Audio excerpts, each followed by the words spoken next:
میرے پاکستانیوں، آج میں یہ جو آپ سے میڈیا ٹاک کر رہا ہوں، اس کا صرف اور صرف ایک مقصد ہے کہ میں اپنی قوم کو آگاہ کرنا چاہتا ہوں کہ جس طرح ہماری معیشت تیزی سے نیچے جا رہی ہے، اگر اس ملک کے اندر سیاسی استحکام نہ آئے، مجھے یہ خوف ہے کہ یہ ادھر پہنچ جائے گا کہ اس کو کنٹرول کرنا، اس کو پھر گرنے سے روکنا سب کے لیے مشکل ہو جائے گا۔ آج میں نے اپنی جو معیشت کی ٹیم تھی اس کے ساتھ بیٹھ کے ہم نے یہ سارا ڈسکس کیا۔ اس کے بعد ہم نے وہ بھی دیکھے جو کہ IMF نے رپورٹ پاکستان کی اکانومی کے اوپر دی ہوئی ہے، ورلڈ بینک وہ کیا کہتا ہے کہ پاکستان کی اکانومی کس طرف جا رہی ہے، اور پھر ہم نے اپنے ماہرین نے بیٹھ کے ڈسکس کیا۔ تو میں نے اس لیے آج فیصلہ کیا آپ سے بات کرنے کا کہ مجھے اب یہ خوف آ رہا ہے کہ یہ حکومت کے پاس اب کوئی طریقہ نہیں ہے کہ اس معیشت کو گرنے سے روکنے کا۔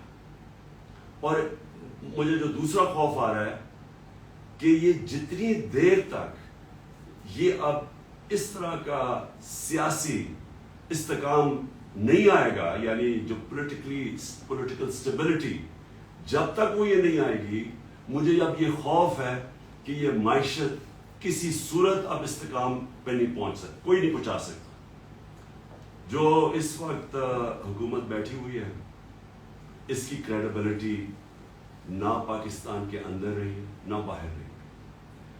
ان کی خاص طور پہ جو پاکستان کی فائنینشیل مارکیٹس ہیں، ان کے اندر کوئی کریڈیبلٹی نہیں رہی۔ انہوں نے جو ساری قوم کو کہا تھا کہ جیسے ہی IMF کا فیصلہ ہو جائے گا تو ایک دم اکانومی سٹیبلائز ہو جائے گی، روپیہ بھی گرنے سے رک جائے گا، بلکہ روپیہ مضبوط ہوتا جائے گا۔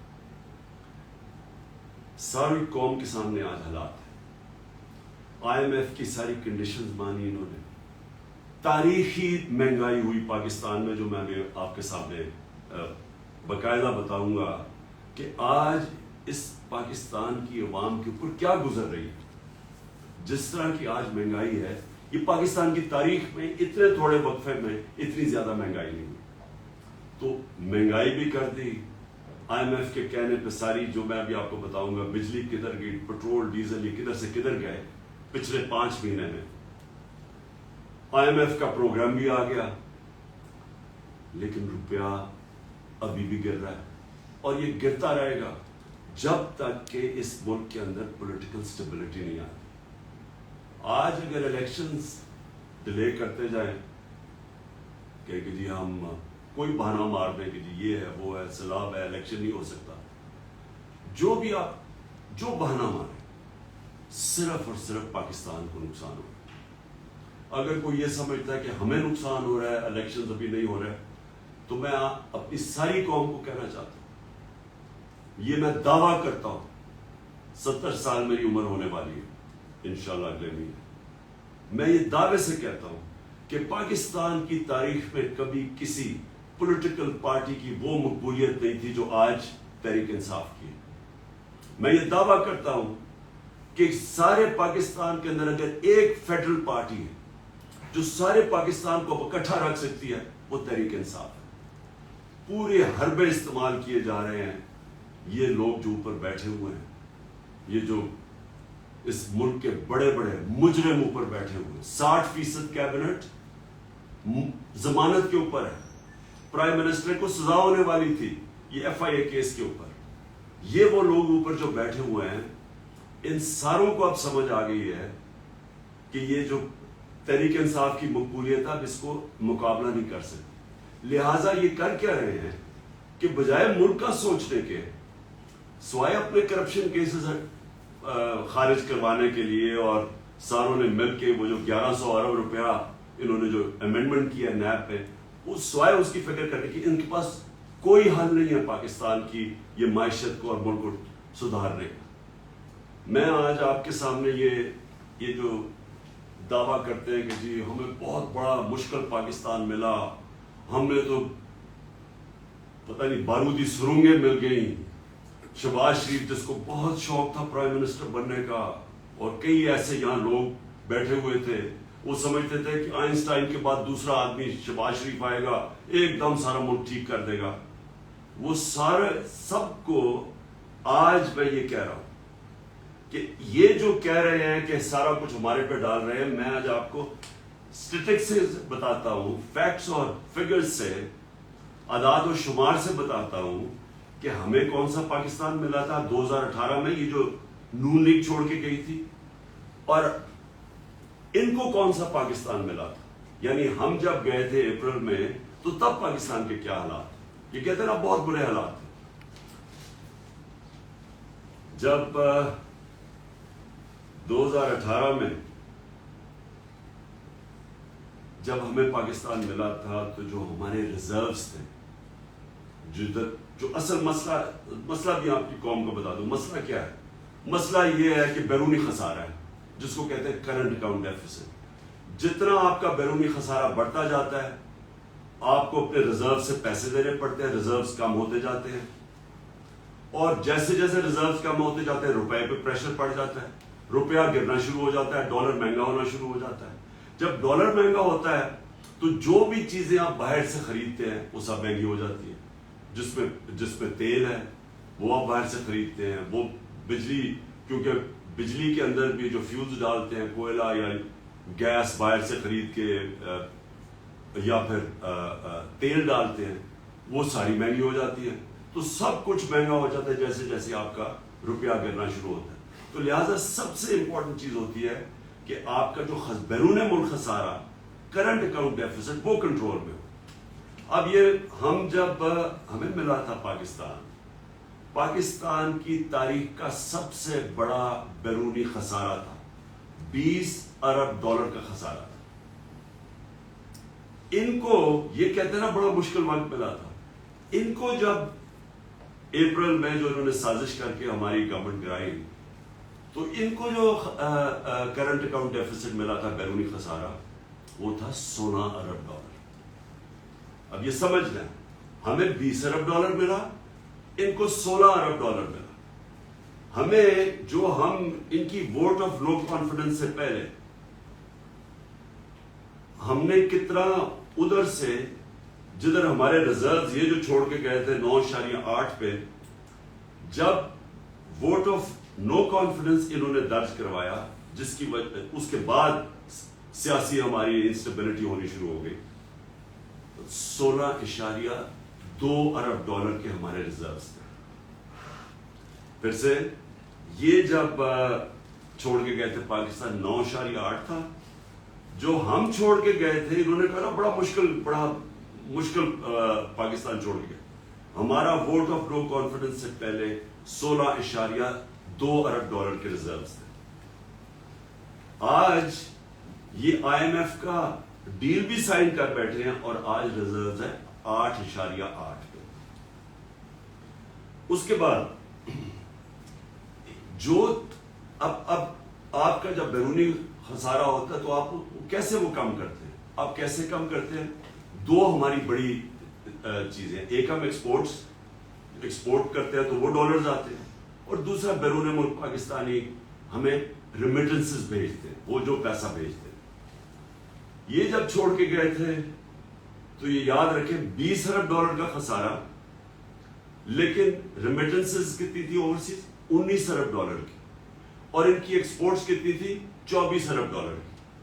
ہم جب چھوڑ کے گئے 20 سے کم خسارہ کیا, 4 ارب ڈالر کم کیا 16 پہ, لیکن ہماری آمدنی کدھر پہنچ گئی؟ 19 ارب ڈالر سے ہماری ریمیٹنسز گئی 31 ارب ڈالر پہ. 12 ارب ڈالر کی ہم نے مزید اور آمدنی کی, یعنی ہمارے پاس زیادہ پیسے کیے اپنے یہ قرضے واپس کرنے کے لیے. اور دوسرا ہماری ایکسپورٹس, یعنی 24 ارب پہ چھوڑ کے گئے تھے, 32 ارب ڈالر پہ ہم ایکسپورٹس لے کے گئے. تو ہم نے ملک میں زیادہ ڈالرز بھی لے کے آئے اور ہمارا خسارہ بھی کم تھا. میں یہ اس لیے کہہ رہا ہوں کہ بار بار پروپیگنڈا کیا جاتا ہے جی بڑا مشکل, ہمیں ملک چھوڑ کے گئے. یہ وہ ملک چھوڑ کے گئے تھے, ہمارے لیے ان سے زیادہ مشکلات تھی. ہم نے وہ ملک ہمیں ملا, پہلے تو خسارہ سب سے بڑا, اس کے بعد ہم نے وہ سٹیبلائز کیا, اس کے بعد کرونا آ گیا. 2 سال کووڈ-19 دنیا کا ایک صدی کے اندر ایک دفعہ اتنا بڑا بحران آتا ہے. 2 سال ہم اس بحران سے بھی گزرے. ہمیں یہ اب سیلاب کا ان کا بحران آیا ہوا ہے, یہ جو خاص طور پہ سندھ میں اور خیر سارے قوم کا ہے اس وقت مشکل وقت سے, لیکن ذرا ان کا اب رسپانس دیکھیں اور ہمارا رسپانس دیکھیں. جو ہمارا کووڈ-19 کا بحران آیا تھا, دنیا نے اکنالج کیا کہ پاکستان وہ 3 ٹاپ ملکوں میں تھا جس نے سب سے بہترین اتنا بڑا کرائسس کا مقابلہ کیا. ہم نے کیا کیا انسینٹیوز دیے, ہم نے کیسے اپنے لوگوں کو ان کا روزگار بچایا, ہم نے کیسے کنسٹرکشن انڈسٹری کو انسینٹیوائز کیا, ہم نے کیسے بڑی کمپنیز کو قرضے دیے تاکہ وہ لوگوں کو بے روزگار نہ کریں. سارے برے صغیر میں جس ملک میں نے سب سے زیادہ روزگار دیا کووڈ-19 کے بعد وہ پاکستان تھا, اور یہ ورلڈ بینک کی رپورٹ ہے. تو پہلے میں صرف یہ آپ کو بتانا چاہتا تھا کہ یہ جو کہتے ہیں نا کہ بڑا مشکل وقت تھا, اگر یہ ہوتے جس طرح کا کرونا کا جو اتنا بڑا بحران آیا تھا, اگر یہ ہوتے, یہ تو سارے کہہ رہے تھے ملک کو لاک ڈاؤن کر دو, اور انہوں نے ابھی تک جو ان کا رسپانس آیا ہے اس کے اوپر, سیلاب کے اوپر, ان کے پاس تو کوئی پلان ہی نہیں ابھی تک. کسی کو کوئی روڈ میپ ہی نہیں نظر آ رہا. صرف ایک ہی روڈ میپ نظر آ رہا ہے کہ پیسے مانگ رہے ہیں دنیا سے کہ جی ہمیں کسی طرح پیسے دے دو. وہ جو سیکرٹری جنرل یونائٹڈ نیشنز کا آیا تھا, اس کا وہ کپڑے ہی وہ بازو نہیں چھوڑ رہا تھا شہباز شریف کو پیسے مل جائے. ان کے پاس تو اور کوئی پلان ہی نہیں نظر آ رہا. کیا یہ ملک کو آرگنائز کر رہے ہیں, کیسے ڈیل کر رہے ہیں. دوسری چیز, جب ہم چھوڑ کے گئے تھے, بلکہ جب ووٹ آف نو کانفیڈنس آیا تھا, تو ایکسچینج ریٹ پاکستان کا جو روپیہ تھا 178 روپے کا ڈالر تھا جب ووٹ آف نو کانفیڈنس انہوں نے کیا. آج ہے 236 روپے کا.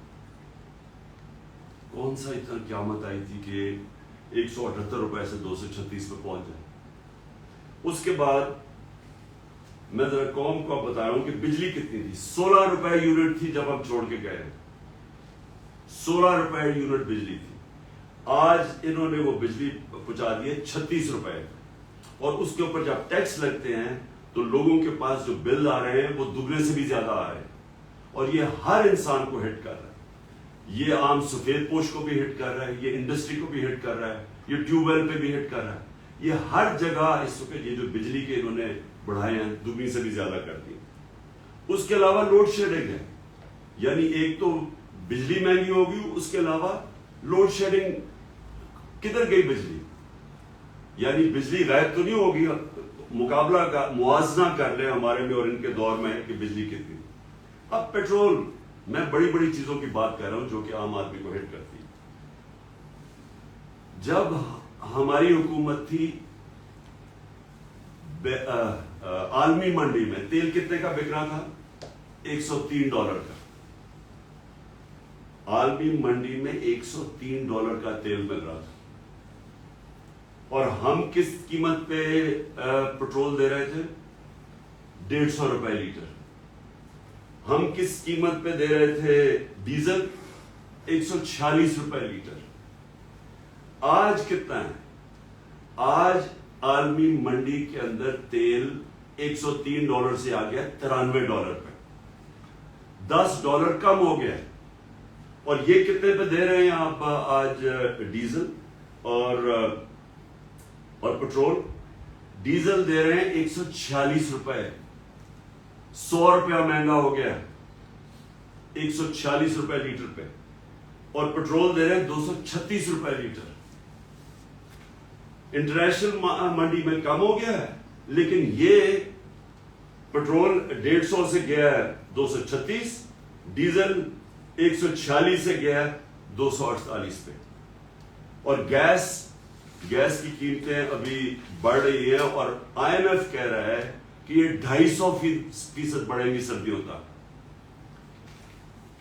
جو عام آدمی کو اس کو سب سے زیادہ تکلیف ہو رہی ہے وہ آٹا ہے. آٹا دگنا ہو گیا. 1 کلو آٹا 50 روپے ہمارے دور میں 1 کلو آٹا تھا.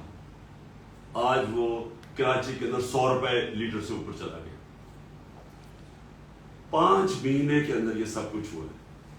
میں سوال یہ پوچھتا ہوں کہ کیا ہوا 5 مہینے میں کہ وہ کدھر سے کدھر قیمتیں چلی گئی ہیں. میں آپ کے سامنے بتا رہا ہوں, اور یہ صرف ساری چیز اور قیمتیں لے لیں. چاول گئے ہیں 100 روپے سے 225 روپے پہ. دالیں گئی ہیں جو عام آدمی, میں صرف وہ باتیں کر رہا ہوں جو عام آدمی جس کے اوپر رہتا ہے, 225 روپے سے 360 روپے پہ گئی ہیں دالیں. جو گھی ہے, پام آئل جو ہم ہمارے زمانے میں امپورٹ کرتے تھے وہ $1700 تھا. آج وہ نیچے آ کے $1000 پہ آ گیا ہے. کم ہو گئی عالمی منڈی میں جو ہم امپورٹ کرتے ہیں پام آئل. ہمارے دور میں 450 روپے تھا, آج ہے 560 روپے. میں پھر سے وہ کہہ رہا ہوں وہ جو چیزیں عام آدمی استعمال کرتا ہے. انفلیشن, یہ جو سب سے اس کی جو فگر ہے جس کو کہتے ہیں سینسٹیو پرائس انڈیکس, اپریل کے اندر 18% تھی جب ہم چھوڑ کے گئے, آج ہے 45%. سارا انہوں نے ہمارے اوپر کیمپین چلائی کہ بہت مہنگا ہو گیا پاکستان, مہنگائی ہو گئی, لوگوں کا گزارا مشکل ہے. ساتھ مجھے افسوس سے کہنا پڑتا ہے کہ ان کا پیڈ میڈیا, لفافے, میڈیا ہاؤسز جو اس کیمپین اور پروپیگنڈا میں شامل تھے, انہوں نے ہر روز, آپ اٹھا کے دیکھیں اخبار, ہر روز اخبار میں پڑھو کہ جی یہ مہنگائی ہو گئی. لوگ, ہم کہتے گئے کہ عالمی مہنگائی ہے. میں کہتا گیا کہ دنیا کے اندر ایک کووڈ-19 کے بعد ایک کموڈیٹی سپر سائیکل آیا, دنیا میں مہنگائی ہوگی. میں ہر جگہ بتاتا گیا. انہوں نے مسلسل مہنگائی مارچ, دھرنے دو, گورنمنٹ گراؤ, یہ لوگوں کا معاشی قتل کر دیا. آج یہ سوچ لے کہ یہ جو سینسٹیو پرائس انڈیکس ہے یہ سب سے زیادہ وہ اللہ نے ان کو ایکسپوز کیا, کیونکہ ان کا مقصد تو تھا ہی نہیں, مہنگائی دور کرنا تو ان کا مقصد تھا ہی نہیں, وہ تو ایک بہانہ تھا. انہوں نے اپنے کرپشن کے کیسز بچانے تھے جو 1100 ارب روپے کے 1100 ارب روپے کے ان کے اوپر کرپشن کے کیسز تھے جو 60% کیبنٹ ضمانت پہ. ان کی جناب 18% سے سینسٹیو پرائس انڈیکس گئی ہے 45% پہ. یہ پاکستان کی تاریخ کی سب سے زیادہ مہنگائی ہے. کون سا قیامت آئی تھی؟ میں نے آپ کو بتا دیا ہمیں کیا ملا تھا اور ان کو کیا ملا ہے. یہ کیسے جسٹیفائی کرتے ہیں؟ پھر آگے چلے جائیں.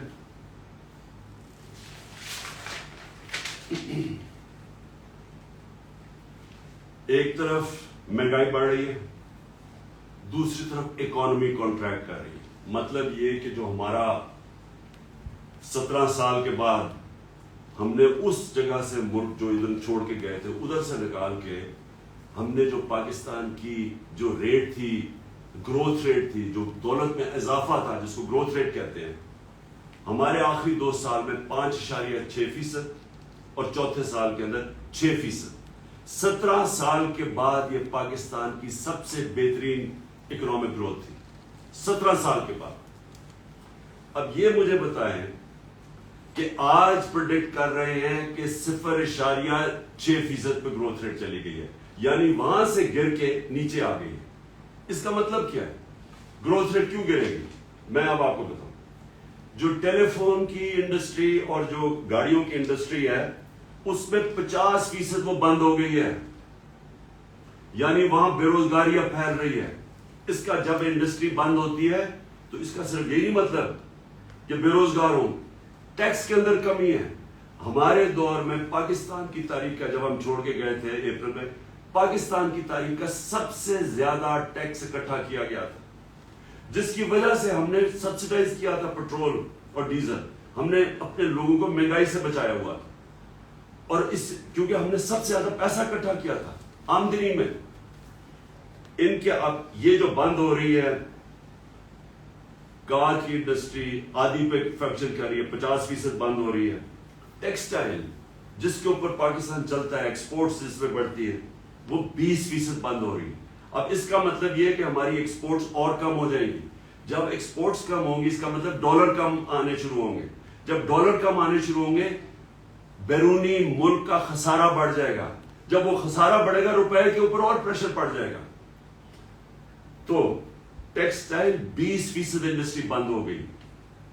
سیمنٹ 34% سیمنٹ سیلز کم ہو گئی ہے۔ پٹرول جس کے اوپر بھی گورنمنٹ پیسہ بناتی ہے، جب پٹرول زیادہ بکتا ہے تو گورنمنٹ کی آمدنی میں اضافہ ہوتا ہے۔ 22% پٹرول مہنگائی کی وجہ سے وہ کم ہو گیا۔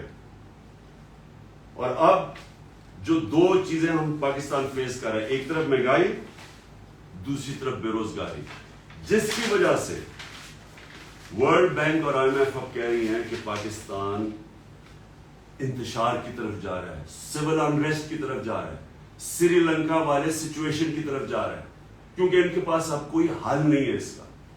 تو میں آخر میں اب جو جس کی وجہ سے میں نے یہ آج آپ کے سامنے یہ پریس کانفرنس کی تھی، میں جو آپ کے سامنے اب چیز رکھنا چاہتا ہوں وہ کیا، ایک میں آپ کو فگر دیتا ہوں۔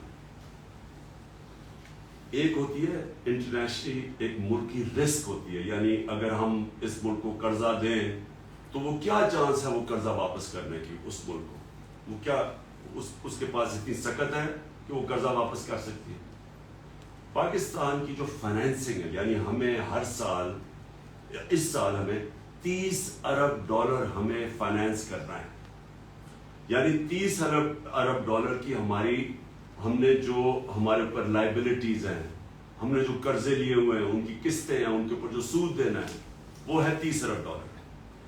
IMF، ورلڈ بینک اور ایشین ڈیولپمنٹ بینک، ان کا جو ملا کے بھی ہمارے پاس پیسہ آئے گا نا، کیونکہ ہم نے IMF ڈیل سائن کر دیے، وہ بنے گا 8 ارب ڈالر۔ باقی 22 ارب ڈالر ہمیں دنیا سے فائنینس کروانا۔ اب یہ جو میں اپنی جو مجھے خطرہ اب نظر آ رہا ہے، میں اس لیے یہ پریس کانفرنس کی ہے، جو رسک ریٹنگ ہوتی ہے نا، جو انٹرنیشنلی جو ادارے ہیں، کریڈٹ ریٹنگ ادارے ہیں، موڈیز، فچ، یہ جو ادارے ہوتے ہیں یہ ریٹ کرتے ہیں کہ اس ملک کی یہ ہمارے دور میں ہماری کریڈٹ ریٹنگ پازیٹیو تھی، جب سے ہم گئے ہیں وہ نیگیٹو پہ آ گئی ہے، یعنی کہ وہ یہ سمجھتے ہیں کہ اس ملک میں اب سکت نہیں ہے قرضے واپس کرنے کی۔ جب وہ یہ سمجھتے ہیں تو جو قرضے کی قیمت ہے وہ بڑھ جاتی ہے۔ تو اب میں ذرا آپ کو بتانا چاہتا ہوں کہ یہ جو سارا ہوا، اور میں پھر سے یہاں کہنا چاہتا ہوں کہ جو اس ملک میں طاقتور لوگ ہیں، میں نے ان کو واضح طور پہ یہ بتایا تھا کہ یہ ہم بڑی مشکل سے ہم نے اپنی معیشت کو سنبھالا ہوا ہے۔ اگر اس ملک میں سیاسی استحکام نہ رہا، اگر آپ نے یہ پولیٹیکل ڈیسٹیبلائزیشن ہونے دی، کیونکہ پاور تو جس کے پاس ہے وہ روک سکتے تھے، یہ جو سازش ہوئی ہے ہمارے خلاف،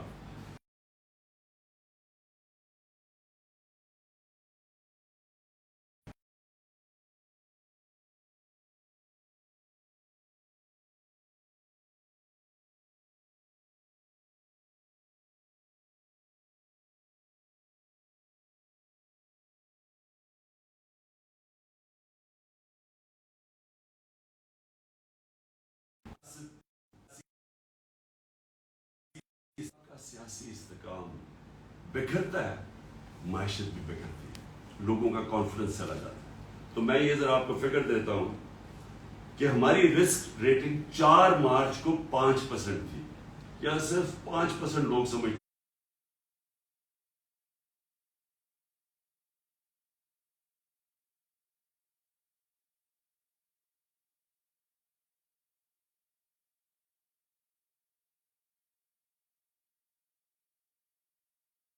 تھے کہ ہم اپنے قرضے یعنی واپس نہیں کر سکیں گے، یعنی رسک ہے پاکستان، صرف 5%۔ جیسے ہی انہوں نے vote of no confidence table کی اسمبلی میں، 4 دنوں کے اندر وہ وہاں سے گئی 5% سے دگنی ہو کے 9% پہ چلی گئی، صرف کیونکہ جیسے ہی ان کو لگا کہ اب پولیٹیکلی اسٹیبل نہیں ہوگا ملک، پولیٹیکل انسٹیبلٹی ہوگی، دگنی ہوگی رسک ریٹنگ۔ اور آج کیا ہے؟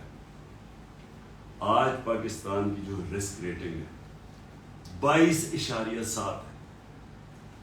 22.7 کا مطلب یہ ہے کہ ہمارے لیے باہر سے یہ جو ہمارا $30 ارب کی فائنینسنگ کروانی ہے، اس کو فائنینس کرانا مشکل ہو جائے گا۔ جو بینکس ہیں وہ ہمیں پیسے دیتے ہوئے ڈریں گے، کیونکہ رسک پہنچ گئی ہے 22.7%۔ میری جو یہ صرف میڈیا ٹاک اس لیے میں پھر سے یہ کہتا ہوں کہ اگر جلدی سے جلدی صاف اور شفاف الیکشن کرواؤ، مجھے اس کا کوئی اتنا زیادہ فائدہ نہیں ہے پرسنلی اس وقت، کیونکہ ہمارا تو اللہ کا کرم ہے کہ جیسے جیسے یہ ملک اس طرف لے کے جا رہا ہے، مہنگائی بڑھ رہی ہے، ان کی شکلیں دیکھ رہے ہیں، اپنے کرپشن کیسز بچا رہے ہیں، ملک سنبھالا نہیں جا رہا، ہمارا تو گراف اوپر جا رہا ہے لیکن ملک نیچے جا رہا ہے۔ اور یہ جو میں نے آپ کو بتایا کہ اگر اس ملک میں پولیٹیکل سٹیبلٹی نہیں آتی، یہ اس کی اکانومی اب سٹیبلائز نہیں ہونے لگی۔ ہماری جو اکانومی ہے، جو ہماری معیشت ہے، یہ اب نیچے جائے گی، اور نظر آ رہا ہے کہ مارکیٹ کو کوئی اب اعتماد ہی نہیں ہے، نہ اندر مارکیٹ کو اعتماد ہے نہ باہر۔ اس لیے میں آج سب کو کہنا چاہتا ہوں اپنی قوم کو کہ جلدی سے جلدی الیکشن کروائیں پاکستان کو اس دلدل سے نکالنے کے لیے، جس دلدل میں بڑی تیزی سے یہ امپورٹڈ حکومت ہمیں دھکیل رہی ہے۔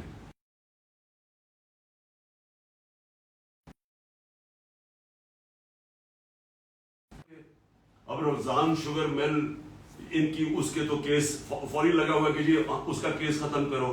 ایف آئی اے کا جو شہباز شریف اور بیٹوں کا 16 ارب کا کیس تھا، وہ بھی 4 گواہ بھی اللہ کو پیارے ہو چکے ہیں، مقصود چپڑاسی بھی چلا گیا ہے، جو انویسٹیگیٹ کر رہا تھا ڈاکٹر زوان وہ بھی نہیں ہے، وہ تو ہو رہا ہے سارا کچھ، ملک کو یہ نیچے لے کے جا رہا ہے۔